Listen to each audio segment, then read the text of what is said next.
नमस्कार दोस्तों, मेरा नाम है गौतम और आज इस वीडियो में हम बंधन स्मॉल कैप फंड का एक डिटेल एंड कंप्लीट रिव्यू करने वाले हैं, एनालिसिस करने वाले हैं। दोस्तों, अगर आप इस फंड में इन्वेस्टमेंट करने के बारे में सोच रहे हैं या फिर ऑलरेडी इन्वेस्टमेंट कर रखा है, तो ये वीडियो आपके लिए बहुत ही ज़्यादा इम्पोर्टेंट है।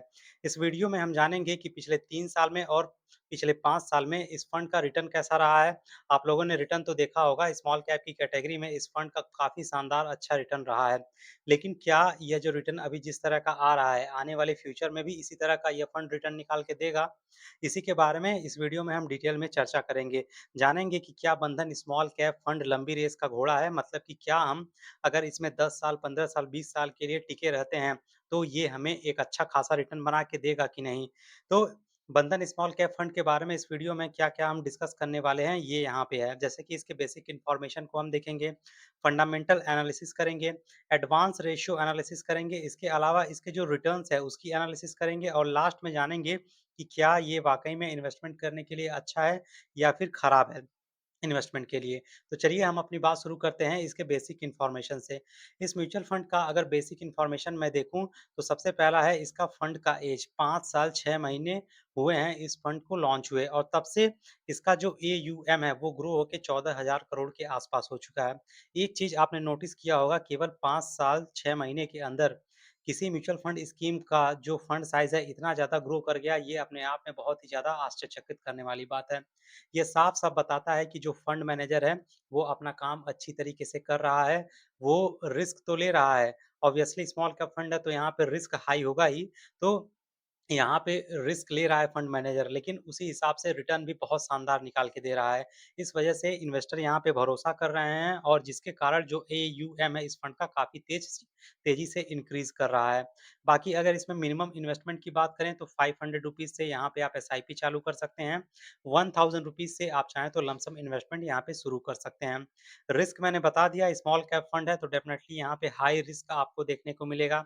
एग्ज़िट लोड इस फंड का देखेंगे तो 1% है अगर आप जो अपना यूनिट है इस म्यूचुअल फंड स्कीम का वो बिफ़ोर 365 डेज़ विथड्रॉल करते हैं। बाकी एक्सपेंस रेशियो सबसे कम है 0.4% एंड लॉक इन पीरियड इसमें नहीं है। इस म्यूचुअल फंड स्कीम के बारे में जो सबसे ख़ास बात मुझे पसंद आई exit load and sorry expense ratio और lock in period. Lock in period तो है ही नहीं और एक्सपेंस रेशियो आप चेक करेंगे तो काफ़ी कम है। बाकी अगर मैं सेकंड पॉइंट डिस्कस करना चाहूँ मतलब कि इस फंड का फंडामेंटल एनालिसिस तो ये रहा आपके सामने।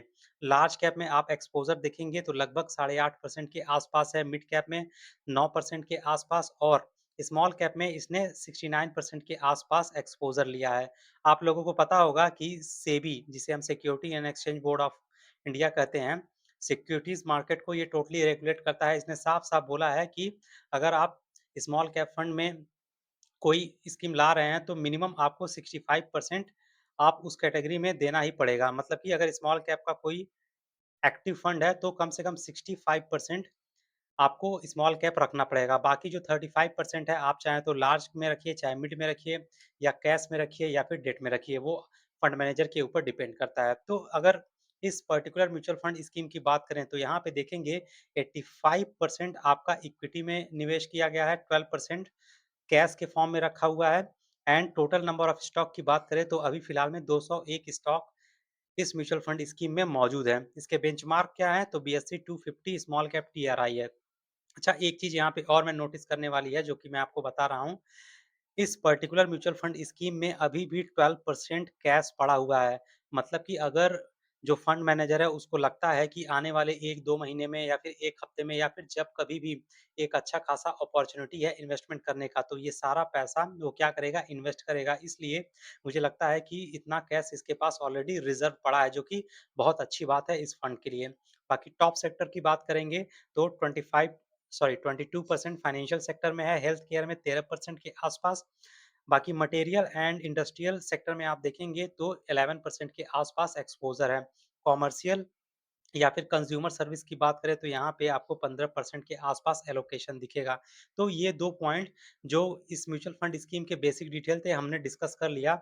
अब आते हैं इसके रिटर्न एंड रिस्क रेशियो के बारे में हम बात करते हैं। तो चलिए रिस्क रेशियो से शुरुआत करते हैं। देखिए किसी भी म्यूचुअल फंड के रिटर्न तो सभी लोग चेक कर लेते हैं, वो कोई बहुत बड़ी बात नहीं है। लेकिन जो रिटर्न निकल के आ रहा है, कितना रिस्क लेकर आ रहा है, ये भी चेक करना काफ़ी ज़्यादा इम्पोर्टेंट होता है, जो कि ये हमें यहाँ से पता चलेगा।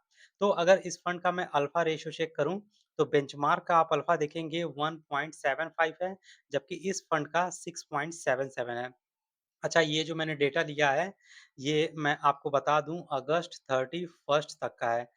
इस समय हो सकता है कि डेटा चेंज हो चुका हो, तो कोई ऑब्जेक्शन नहीं करेगा, ठीक है? मैं पहले ही बता दे रहा हूँ।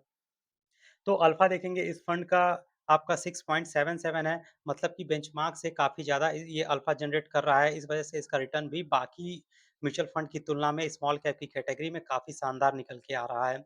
बाकी बीटा आप चेक करेंगे, तो इस फंड का 0.83 है, जबकि बेंचमार्क का 0.93 है।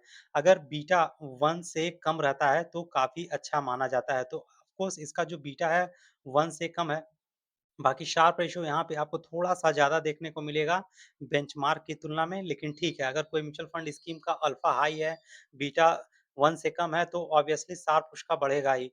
क्योंकि जो शार्प हमें क्या बताता है कि जो रिटर्न आ रहा है, वो कितना रिस्क लेकर आ रहा है। भई मार्केट में वोलेटिलिटी है, ये साफ-साफ आपको पता चलेगा। अभी मैं इस फंड का रिटर्न आपको दिखाऊँगा, तो वहाँ से आपको क्लियर पता चल जाएगा कि इस फंड का जो शार्प रेशियो है, वो क्यों बढ़ा हुआ है। बाकी पीबी रेशियो या फिर पीई रेशियो कहें, तो ये दोनों इस फंड का काफ़ी शानदार है। तो अगर मैं रिटर्न के आधार पे बात करूँ, जैसे कि 1 महीने का रिटर्न आप देखोगे बेंचमार्क ने जो रिटर्न बनाया है लगभग 3.5% नेगेटिव बनाया है। इस फंड ने भी 3.5% नेगेटिव रिटर्न बना के दिया है। लेकिन 1 साल का जो रिटर्न आप देखोगे -9.22% है बेंचमार्क का, जबकि इस फंड का जो रिटर्न है -3.17।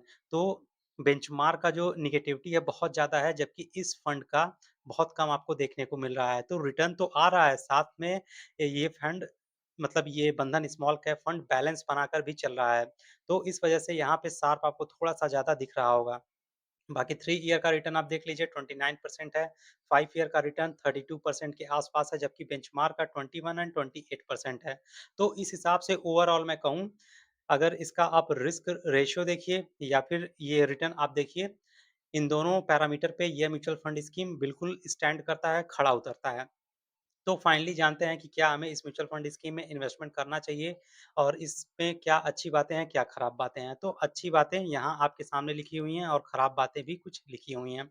खराब बातें मैं नहीं कहूँगा, इसके कुछ चैलेंजेज़ या फिर लिमिटेशन कहना ज़्यादा ठीक होगा। तो अच्छी बातें ये है कि यह हर साल चाहे 3 साल का रिटर्न देखिए, चाहे 5 साल का या 4 साल का, इसने हर साल अपने बेंचमार्क को बीट किया है, उससे ज़्यादा रिटर्न बना के दिया है, जो कि काफ़ी अच्छी बात है, किसी भी म्यूचुअल फंड स्कीम के लिए। बाकी एक्सपेंस रेशियो मैंने बताया काफ़ी कम है 0.4% है। बाकी अगर आप तुलना करोगे और किसी स्मॉल कैप फंड से तो उससे काफ़ी कम इसका एक्सपेंस रेशियो है।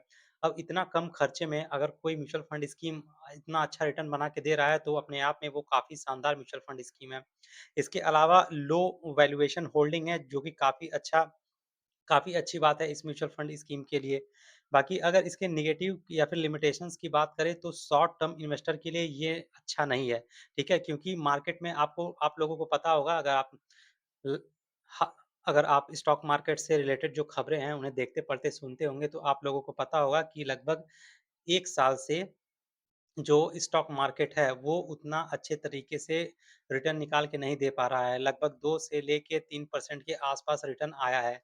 तो इस कंडीशन में अगर स्मॉल कैप फंड में, पर्टिकुलरली बंधन स्मॉल कैप फंड अगर अच्छा प्रदर्शन कर रहा है, जो कैपिटल है उसको सेव कर रहा है, तो ये अपने आप में बहुत अच्छी बात है। हाँ, अगर आप लॉन्ग टर्म के लिए इन्वेस्टमेंट कर रहे हैं, तो आप इस फंड को चुन सकते हैं, कोई घबराने वाली बात नहीं है। एक चीज़ और इस फंड के बारे में कहना चाहूँगा, more pressure on portfolio at downturn market. देखिए, जब भी स्टॉक मार्केट गिरता है या फिर कह सकते हैं कि मार्केट में गिरावट वाली माहौल होती है, तो स्मॉल कैप फंड पे काफ़ी ज़्यादा प्रेशर होता है। अब जब स्मॉल कैप फंड पे प्रेशर होगा, जो कि आपके पोर्टफोलियो में होता ही है, तो आपके ओवरऑल पोर्टफोलियो पे भी थोड़ा-सा प्रेशर पड़ता है। तो अगर आप शॉर्ट टर्म के लिए इन्वेस्टमेंट कर रहे हैं, तो इस फंड से दूर रहें तो अच्छा है। लेकिन लॉन्ग टर्म आपका गोल है 10 साल, 15 साल, 12 साल, 8 साल, तो इस फंड में बेझिझक आप इन्वेस्टमेंट कर सकते हैं। तो आई होप अभी आपको क्लैरिटी मिल गई होगी इस फंड के बारे में कि आपको इसमें इन्वेस्टमेंट करना चाहिए कि नहीं करना चाहिए। देखिए फाइनली अगर मैं बात करूँ तो ऑफ कोर्स ये लंबी रेस का घोड़ा है। अगर आप 8 साल, 10 साल, 15 साल इस पर्टिकुलर म्यूचुअल फंड स्कीम में टिके रह जाते हैं, तो डेफ़िनेटली आपको बहुत शानदार रिटर्न देखने को मिलेंगे, इसमें कोई भी शक वाली बात नहीं है। तो यही था इस फंड के बारे में कंप्लीट एनालिसिस। ये जो कुछ भी मैंने बताया है, ये केवल और केवल एजुकेशनल एंड अवेयरनेस पर्पज़ के लिए है, किसी भी तरह के फाइनेंशियल प्रोडक्ट को खरीदने, बेचने की सलाह, मशवरा, रिकमेंडेशन, सजेशन नहीं दिया गया है, ठीक है? ऐसा नहीं है कि मैंने किसी फंड का नाम ले लिया तो आपने उसमें आँख बंद करके भरोसा कर लिया। आप खुद से भी रिसर्च कीजिए, एनालिसिस कीजिए, उसके बाद आप स्वतंत्र हैं अपना डिसीज़न लेने के लिए। आपको जब भी इन्वेस्टमेंट करना है, अपने खुद के रिस्क पर करना है। तो ये वीडियो यहीं पे होता है समाप्त। मिलते हैं नेक्स्ट वीडियो में, तब तक के लिए जय हिंद, जय भारत।